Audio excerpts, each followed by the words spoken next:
જાગો મારા વાલા ખેડૂતો જાગો। જ્યારે આપણો દેશ આઝાદ નહોતો ને ત્યારે પણ ગરીબો શાંતિથી જિંદગી જીવતા હતા અને હવે તો વાલા આપણો દેશ પણ આપણા હાથમાં છે અને આપણે પણ આઝાદ છીએ। કારણ કે આપણને મરજી ફાવે એ ધંધો કરીએ ને મરજી ફાવે તેમ ચાલીએ તો વાલા હવે કેમ આપણે ડરવાનો સમય આવે છે।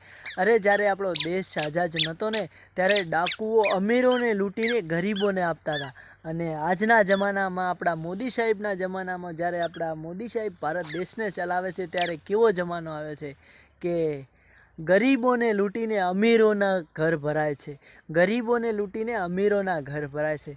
તો વાલા હજુ પણ તમે તમારા પગ ઉપર ઊભા થાઓ, કારણ કે આજ પણ ખેડૂતોની કોઈ વેલ્યુ નથી દેખાતી બજારમાં। કારણ કે એક ખાતરની થેલી લેવા જાય તો એ વહેલા 7 વાગે ઉઠીને જાય ને બપોરે 11-12 વાગ્યાનો સમય થાય ત્યારે 1, 2, 3 ખાતરની થેલી મળે છે। તો વાલા